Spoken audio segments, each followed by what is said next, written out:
प्यारे साथियों नमस्कार। कैसे हैं आप लोग? उम्मीद करते हैं आप लोग अच्छे होंगे और अपने स्टडी में लगे होंगे, है ना। आज हम लोग बहुत ही शानदार टॉपिक लेकर आए हैं आपके लिए, जो आपको बोर्ड एग्जाम में बहुत ही लाभदायक होगा। देखिए, क्लास 10th संस्कृत का बुक लेसन 3, ये लेसन 3 का नाम है आलस कथा, है ना। बिहार बोर्ड एनसीईआरटी 2024 के लिए 2024 आपका लिखा है, जो आप एग्जाम देंगे, जो ऑलरेडी आपका एग्जाम का डेट आ चुका है। जिस जिस जंग के लिए आप तैयारी कर रहे थे उस जंग का डेट आ गया है, यानी कि आपके लिए बस फिक्स समय पहले से भी था और अभी भी आपके लिए ही फिक्स समय ही बच रहा है। तो साथियों, इस फिक्स समय में आप अच्छे से स्टडी कीजिए और यहाँ आपके लिए हम लेकर आए हैं आज संस्कृत का अध्याय नंबर 3 आलस कथा, जिसको संपूर्ण आपको हम हिंदी में वर्णन करके बताएंगे। हिंदी में इसका सारा हम लिख दिए हैं, है ना। आपको सिर्फ समझना है हिंदी में, संस्कृत से आपका कोई मायने नहीं है। संस्कृत से आपको क्वेश्चन पर इसी प्रकार से इसी में से आपको 2 नंबर के भी पूछे जाएंगे और इसी में से आपको 1 नंबर के भी पूछ लिए जाएंगे, यानी कि ऑब्जेक्टिव क्वेश्चन जिसको आप कहते हैं। तो इसी प्रकार से हम आपको लिए सारा का सारा यहाँ पे चैप्टर जो हिंदी में आपको बता रहे हैं। ये आपका तीसरा, पिछले वीडियो में भी हम बताए हैं संस्कृत का कई चैप्टर, 3 से 4 चैप्टर उधर भी बता दिए हैं और एक चैप्टर आज ये आपका होने वाला है। चलिए, ये बात विचार बहुत हुआ, अब आते हैं अपना अध्याय पर। देखिए, अध्याय में यहाँ पे आपको समझना है संस्कृत के, देखिए हिंदी में वर्णन कर दिए हैं, है ना। आपको सारा इसका अर्थ लिखा हुआ हिंदी में, संस्कृत से हिंदी में। देखिए, सबसे पहले कहता आलस कथा। आलस कथा का जो लेखक है वो विद्यापति है, ठीक है ना। विद्यापति इनका क्या है, इस पाठ का रचयिता है। और विद्यापति एक प्रसिद्ध, किस पूछेंगे कि किस भाषा के कवि हैं, याद रखना आपको मैथिलीन कवि है। मैथिलीन में ये प्रसिद्ध है, इनकी मैथिलीन कवि है।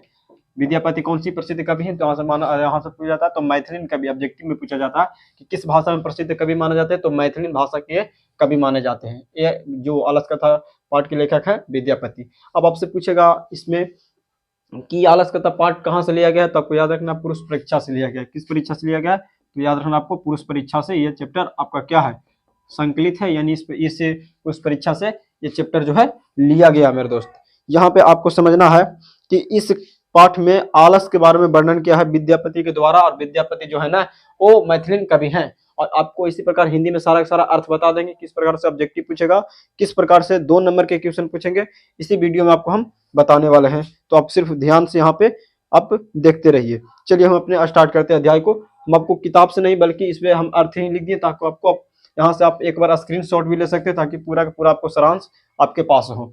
देखिए, सबसे पहले यहाँ से हम पढ़ना स्टार्ट करेंगे। लिखा हुआ है कि मिथिला में वीरेश्वर नाम का मंत्री था। ये बहुत ही मोस्ट और वीवीआई क्वेश्चन है कि मिथिला के मंत्री कौन था, तो आपको याद रखना वीरेश्वर, है ना। वीरेश्वर नाम का एक कौन था, मंत्री था, ठीक है। यहाँ तक हम लोग पढ़ लिए, इतना तक में कोई समझने वाला बात नहीं, बस मिथिला था, मिथिला के मंत्री वीरेश्वर थे, है ना। वीरेश्वर का स्वभाव कैसा था, कई बार पूछ लिया गया था इसका। वीरेश्वर का स्वभाव कैसा था, तो दानी और दयावान, है ना। दानी और दयावान मतलब कि दूसरे के प्रति दया करने वाली इनका कुछ था, भावना था। इनका स्वभाव कैसा था, तो दानी और दयावान था, है ना। उसके बाद आपके है कि वह सभी संकट माने जो मतलब अभी ऑलरेडी संकट का सकना, आफत में आया है वैसा व्यक्ति, या जिसके पास अभी खाने के लिए नहीं है, ये पहनने के लिए नहीं है, ये नहीं कह सकते कि संकटग्रस्त, जिसके पास पैसा नहीं, जिसके पास कोई सहारा करने वाला नहीं है, जैसे कि अनाथ हो गया, है ना। उनको प्रतिदिन इच्छा अनुरूप या इच्छा अनुसार कहने का यह अर्थ होता है कि जैसे हम लोग भोजन की मांग करते हैं कि नहीं, कि फलना चीज, जैसे कि कोई बाजार गया तो बोलेगा कि हमको स्पंज चाहिए, कोई कहेगा सिंघाड़ा चाहिए, मतलब अपना इच्छा के अनुसार क्या करते हैं, भोजन करते हैं। उसी प्रकार यहाँ भी वृषवर अपने मन से नहीं बल्कि खाने वाले के मन से, यानी इच्छा अनुरूप उनको क्या दिलवाते थे, भोजन दिलवाते थे, फिर वस्त्र भी यहाँ पे उपलब्ध करवाते थे। कौन, तो ये वृषवर नाम के मंत्री जो कि मिथिला के हैं, है ना।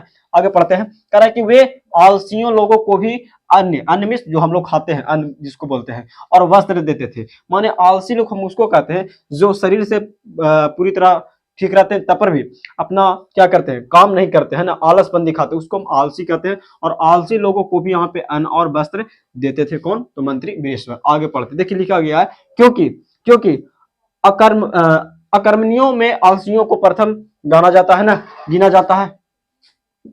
इसके बाद कह रहा है कि जो उदर पूर्ति के लिए कुछ करने में असक्षम है, माने वैसे व्यक्ति को कहा जाता है यहाँ पे कि जो काम तो यहाँ पे कर सकता है, परंतु अपने आलसपन के कारण वो काम को करने में असक्षम है। तो वैसे लोगों को भी यहाँ पे क्या किया जाता था, यहाँ पे वस्त्र और अन्य सब दिलवा रहे थे मंत्री वीरेश्वर जी। यानी कि जिसके पास यहाँ पे सारा का सारा चीज हो, माने अपना शरीर से अच्छे तरीके से हो, उसके बावजूद भी वो कोई भी काम किसी प्रकार का नहीं कर सकते, उन्हें अपने कामों में करने में असक्षम रहते थे, उन लोगों को भी यहाँ पे व्यवस्था करवा रहे थे। कह रहा है कि तभी सुनिएगा, तब आलसियों लोगों के लाभ को सुनकर, माने जब वहां पे जो प्रजा था, जहां पे जैसे मिथिला के मंत्री यहाँ से जहां से दिलवाते थे, वहां के एरिया में जब ऐसा पता चला कि वहां पे क्या हो रहा है, देखिए लिखा गया है कि वहां पे पता चला कि आलसियों लोगों को भी लाभ सुनकर वहां तो मतलब कि बढ़ने लगा। कहने का अर्थ यह है कि जैसे ही पता चला कि यहाँ जो है वो मुफ्त में मतलब फ्री में भोजन और वस्त्र दिलवाते हैं मंत्री बृहस्पति जी जो है,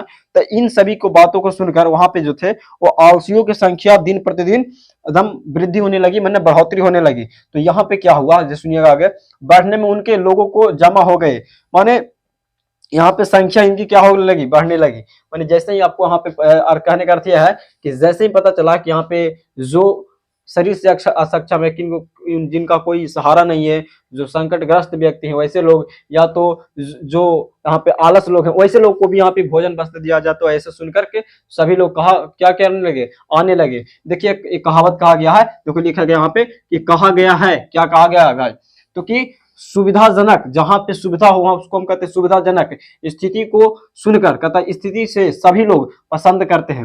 माने जहां पे सब चीज का सुविधा हो वहां पे हर एक व्यक्ति जो होता है ना उसको पसंद लगता है, जिसमें कोई भी काम न करना पड़े, है ना, आपको जो आपको चाहिए वो सब आपको मिले, तो वैसे में हम उसको क्या कहेंगे कि आपका सुविधाजनक स्थिति में सभी लोग चाहते हैं कि उसमें हम शामिल हों, जहां पे आपको कोई भी प्रकार का दिक्कत नहीं हो, वो यानी कि वैसे लोग हर एक दुनिया का है, कोई भी व्यक्ति नहीं जो उसको पसंद ना करे। ये आपको एक पंक्ति के द्वारा समझाया गया है। कहता है कि अपने जातियों को सुख देखकर, मान हम लोग देखिए मानव जाति है, उसी प्रकार सारा सारा अलग अलग जातियां हैं, तो मानव जाति को देखकर कौन जंतु नहीं दौड़ता है। मान लीजिए अगर कोई बंदर है, ठीक है, और उस बंदर को जो वहां पे बंदर के झुंड है और वहां पे कुछ भी मान लीजिए कि केला बंटवाया जा रहा है, तो अदर भी बंदर हो गए जो देख करके उसके पीछे क्या करने लगे, दौड़ने लगेंगे, है ना, वो अपने भी पेट भरने के लिए, है ना, उनको क्या पता ना पैसा लग रहा ना भोजन आपको मुफ्त में मिल रहा है। तो वैसे स्थिति में क्या होता है, इसलिए यहाँ पे कहा गया है कि जहां पे भी सुविधाजनक स्थिति मिलती है ना, तो कहता है कि अपने जातियों को देखकर कौन जंतु नहीं तोड़ता है। माने यहाँ पे जैसे ही पता चला कि फ्री में सारा चीज मिल रहा है, जो व्यक्ति शरीर से भी अच्छा है बस आलसपन करता उसको भी मिल रहा है, ऐसे सुनकर वहां पे आदमी जो था, यानी कि जो धूर्त लोग भी, धूर्त उसे कहते हैं जो बनावटी कुछ बना कर काम करते हैं, जैसे कि झूठा बोल देना, है ना, झूठी दिखा करके अपना आलसपन दिखाना, ऐसे व्यक्ति को हम धूर्त कहते हैं। तो कह रहा है कि सुख देखकर कौन जंतु नहीं दौड़ता, तो यहाँ पे जितने भी लोग थे वहां पे दौड़ने लगे। इन्हीं सब के कारण से आगे समझिए, तत्पश्चात कहने के मतलब है कि बाद में क्या हुआ, कहानी सुनिएगा। कह रहा है कि आलसियों को सुख देखकर धूर्त लोग बनावटी आलस दिखाकर, देखिएगा, कह रहा धूर्त लोग कहने का मतलब ये है मेरे दोस्त कि जो आलसी आलस नहीं था, माना जो आलस नहीं करता, जो काम धाम करता था, है ना, अपने जीवन को अच्छे से गुजार रहा था, वैसे लोग भी आलस जो ऑलरेडी काम नहीं करते, जो आलस थे, उनको देखकर क्या हुआ ना कि भोजन करने लगे। माने वो भी दिखाने लगे कि हम भी आलस हैं, जबकि वह आलस नहीं है, आलसीपन नहीं है, तब पर भी वह धूर्त यानी कि झूठा आलसीपन दिखा करके क्या ग्रहण करने लगे, भोजन ग्रहण करने लगे, है ना। इसके बाद में क्या होता है जाके सुनिएगा। कहते हैं कि इसके बाद में आलसियों पर अत्यधिक धन व्यय होने लगे, यानी खर्च होने लगे। तो देखिएगा, जब कोई भी व्यक्ति, अब यहाँ पे पहले मान लिया जाए कि 10 गो था तो 10 के लिए ही खर्चा होता था, लेकिन यहाँ पे क्या होगा, 10 की जगह पर सीधे 100 हो गया, यानी कि यहाँ पे धन सबसे ज्यादा क्या होगा, धन यहाँ पे व्यय होगा अधिक मात्रा में। तो इसके बाद सुनिएगा, कह रहा है कि खर्च वहां पे बढ़ने लगा। सिंपल सा बात है, अगर आदमी बढ़ेगी तो खर्च भी बढ़ेगा ही बढ़ेगा, है ना। तो देखिए कह रहा है कि सेवकों कहने का मतलब, देखिए मंत्री तो बस वहां से ऑर्डर करवाते थे, लेकिन जितने भी प्रकार का वहां पे काम करवाया जाता था वो सेवकों द्वारा कराया जाता, जो मंत्री का ही आदमी था, है ना। तो कहता है कि सेवकों द्वारा विचार किया गया। अब देखिए विचार किया गया इसलिए यहाँ पे देखा गया कि दिन प्रतिदिन धूर्त यानी कि आलसियों की संख्या बढ़ते जा रहा है। इस मन को देखकर सेवक द्वारा विचार किया गया कि बुद्धि से असक्षम है, जो व्यक्ति बुद्धि से असक्षम है उनके लिए, जिसके पास बुद्धि नहीं, जिसके पास ज्ञान नहीं है, उनके लिए दयापूर्वक मतलब दया की भावना से मालिक सामान दिलवाते हैं। सामान मतलब उनके खाने पीने का सामान, रहने सहने के जो भी सामान होता है वो अपने उपलब्ध कौन करवाते थे? मंत्री बृहस्पति खुद करवाते थे। और कौन पूर्वक करवाते थे? दयापूर्वक। ऐसा नहीं कि मतलब दे करके उसको भगा दे, अपना दयापूर्वक अपने मन से, दया की भावना से कुछ भी चीज दिलवाते थे तो अपने मन से और दया की भावना से ही उसको दिलवाते थे। आगे सुनिएगा, कहते हैं कि मालिक सामान दिलवाते हैं। कहते हैं कि धूर्त से भी जो आलसी नहीं है, कहने का मतलब है कि जो लोग धूर्त है, आलसी नहीं है, वो भी ले लेते हैं। जब देखिए मंत्री को क्या पता कि आलस नहीं है, वहां पे तो वह बनावटी देखा कर वो भी ले लेता था जो वहां पे सामान दिया जाता था। कहता कि यहाँ तो हम लोगों की गलती है। ऐसा कौन सोच रहा है? सेवक सोच रहा है कि मंत्री के क्या पता कि धूर्त लोग भी यहाँ पे, जो झूठ लोग है वो भी यहाँ से लिए जा रहा है। इस वक्त कौन सोच रहा है? सेवक लोग सोच रहा है कि हम लोगों की गलती है कि जो लोग अपना जीवन को काट सकते हैं, जो लोग काम करके पैसे कमा सकते हैं, अपने भोजन अपना उपलब्ध कर सकते हैं, वैसे व्यक्ति भी यहाँ पे झूठी आलसीपन दिखा करके मंत्री से क्या कर रहे हैं? धन यहाँ पे अधिक से अधिक व्यय करवा रहे हैं। तो ये सब कौन सोच रहा है? आलसी लोग, सॉरी आलसी लोग नहीं, सेवक लोग सोच रहे हैं। यहाँ पे सेवक जो उनके काम धाम करने वाला था ना, सेवक लोग। अब सुनिए आगे कुछ ही कह रहा है। तब आलसियों लोगों को परीक्षा लेने के लिए, अब यहाँ पे बोला गया कि अब यहाँ पे पता नहीं लगा कि कितने आलसियों की संख्या बढ़ती गई। तो सेवकों द्वारा निर्णय लिया गया कि इनके कैसे पता लगाया जाए। पता लगाने के लिए क्या किया? आलस गृह में सोता घर। कहता है कि आलस घर में क्या किया जाएगा? सेवकों ने आग लगा दी मैंने उसमें अग्नि प्रज्वलित कर दी। तब घर में आग लगे हुए देखकर, अब कौन व्यक्ति घर में आग लगेगा और बैठा रहेगा? सभी लोग भाग जाएंगे। लेकिन ऐसा नहीं होता है। देखिएगा आगे कहानी में कहता है कि देखकर सभी धूर्त, माने जो झूठी आलसीपन दिखा करके भोजन को ग्रहण कर रहे थे, वस्त्र ग्रहण कर रहे थे, सारे वहां पे जो व्यवस्था था उसको ग्रहण कर रहे थे, वो भाग गए। माने जैसे ही देखा कि इस आलस गृह में आग लगा, उसको देखकर कई लोग जो थे ना, झूठी आलसीपन दिखा करके भोजन ग्रहण कर रहे थे, वो लोग क्या किए?